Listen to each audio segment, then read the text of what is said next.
जब मैं रात को घर पहुंचा तो मेरी पत्नी ने खाना लगाया। मैंने उसका हाथ अपने हाथों में लिया और कहा, मुझे तुमसे कुछ जरूरी बात कहना है।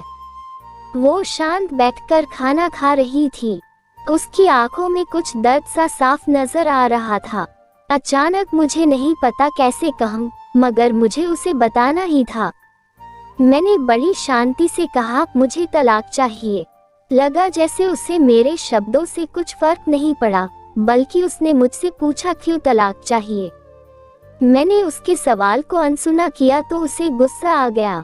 उसने चम्मच उठाकर फेंक दिया और जोर से चिल्लाई, तुम इंसान नहीं हो। उस रात हमने एक दूसरे से बात नहीं की। वो रो रही थी। मुझे पता था कि वो जानना चाहती थी कि आखिर ऐसा क्या हुआ जो हमारा रिश्ता टूटने की कगार पर आ गया। पर मेरे लिए उसके सवालों का जवाब दे पाना नामुमकिन था। मैं अब किसी और से, प्रिया नाम था उसका, प्यार करने लगा हूँ। अब मुझे उससे प्यार नहीं रहा। मैंने उसे उसके बरसों के प्यार की सजा दी थी। भरे मन से मैंने तलाक के पेपर तैयार किए। उसमें लिखा था कि वह पूरा घर, कार और कंपनी की 30% शेयर ले सकती है इस तलाक के बदले में। लेकिन उसने उन पेपर्स को देखा और उनके टुकड़े टुकड़े कर दिए। वो औरत जिसने मेरे साथ जीवन के 10 साल बिताए थे, वो आज मेरे लिए अनजान हो चुकी थी। मुझे इन 10 सालों का जो उसने मेरे लिए बर्बाद किए, मगर मैं क्या करूं? जो हो चुका उसे मैं बदल नहीं सकता था, क्योंकि मैं किसी और से, अपनी पत्नी से भी ज्यादा प्यार करने लगा था। आखिरकार उसके सब्र का बांध टूट गया और वो फुट फुट कर मेरे सामने रोने लगी। मेरे लिए उसका रोना एक तरह से उसकी रिहाई की तरह था।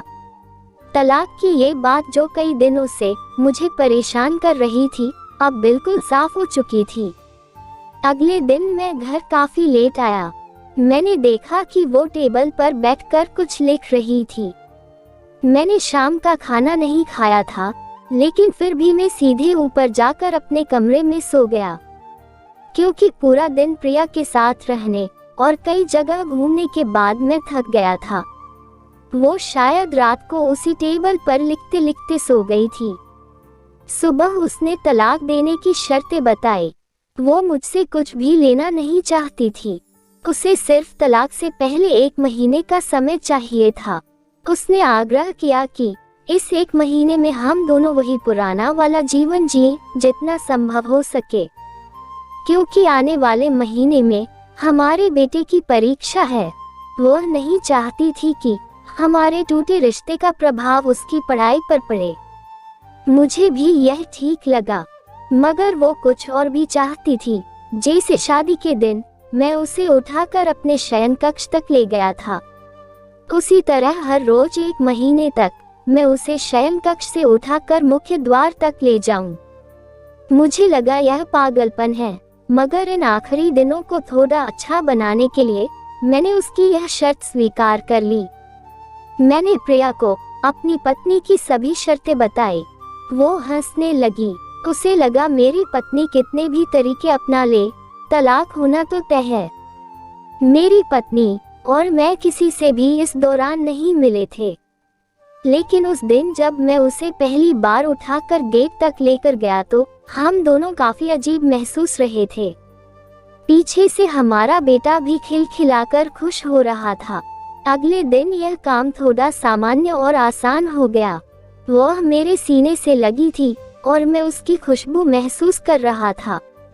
ऐसा लगा जैसे कई दिनों बाद मुझे ये खुशबू मिल रही थी, या फिर कई दिनों से मैंने उसके होने का महसूस नहीं किया था। मेरे दिल को एक झटका सा लगा। उसने अपने दिल में काफी सारा दर्द छुपा रखा था। पता नहीं कैसे मैं आगे बढ़ा और उसके सिर को छूकर देखा। अचानक हमारा बेटा आया और बोला कि पापा, ये तो मम्मा को उठाकर बाहर ले जाने का समय हो गया है। उसके लिए अपने पापा द्वारा मम्मा को इस तरह उठाकर ले जाते हुए देखना जीवन का अभिन्न हिस्सा बन गया था। मेरी बीवी ने हमारे बच्चे को बुलाया और जोर से उसे गले लगा लिया। मैंने अपना चेहरा दूसरी तरफ कर लिया। मुझे लगा कहीं मैं अपना निर्णय न बदल लूं। मैंने अपनी पत्नी को रोज की तरह उठाया और बेडरूम से सिटिंग रूम होते हुए हॉल तक लाया।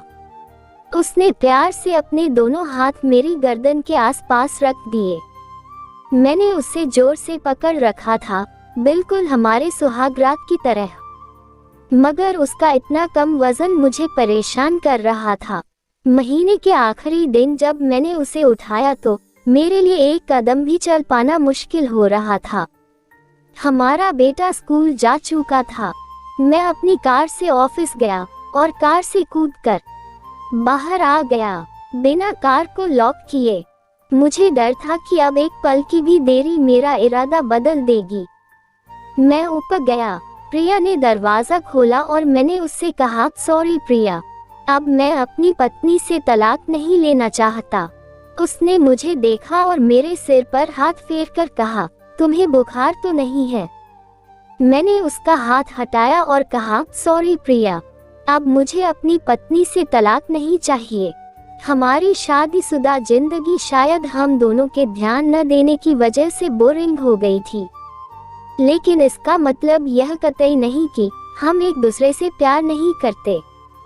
अब मुझे एहसास हुआ है कि जिस दिन मैं उसे शादी करके अपने घर लाया था, उस दिन से जीवन के आखिरी दिन तक मुझे उसका साथ निभाना है। प्रिया के होश उड़ गए। उसने मुझे एक जोरदार चांटा जड़ दिया मेरे मुंह पर। वह रोने लगी और दरवाजा अंदर से बंद कर लिया। मैं सीढ़ियों से नीचे उतरा और आकर अपने कार में बैठ गया। आगे एक फूल वाले की दुकान पर रुका और अपनी प्यारी पत्नी के लिए एक सुंदर सा गुलदस्ता लिया। दुकानदार ने पूछा कि इस पर क्या लिखना है। मैंने मुस्कुराते हुए कहा कि मैं तुम्हें जीवन के आखिरी दिन तक यूं ही उठाता रहूंगा, मेरी अर्धांगिनी। उस शाम जब मैं घर आया, हाथों में गुलदस्ता लिए, मेरे चेहरे पर एक मुस्कान थी। मैं ऊपर अपने कमरे की तरफ भाग कर गया, लेकिन तब तक वह मुझे छोड़कर इस दुनिया से जा चुकी थी, हमेशा के लिए। वो कई महीनों से कैंसर से लड़ रही थी, लेकिन मैं प्रिया के साथ इतना खोया हुआ था कि कभी ध्यान ही नहीं रहा। उसे पता था वह जल्दी ही मुझे छोड़कर जाने वाली है, इसलिए वह मुझे और मेरे बेटे के रिश्ते को टूटने से बचाना चाहती थी। मैं नीच उससे तलाक लेना चाहता था, लेकिन फिर भी उसने मुझे अपने बच्चे की नजरों में एक प्यारा पति और पिता बना दिया था। जीवन की छोटी छोटी बातें रिश्तों में बहुत महत्व रखती है। बड़ा घर, बड़ी कार और बैंक बैलेंस ये खुशियों का हिस्सा जरूर बन सकते हैं, मगर अपनों के बिना इनकी कोई कीमत नहीं। साथियों, उम्मीद करती हूँ आपको यह वीडियो पसंद आई होगी। अच्छी लगी तो चैनल को सब्सक्राइब कर लीजिए। वीडियो को अंत तक देखने के लिए दिल से धन्यवाद।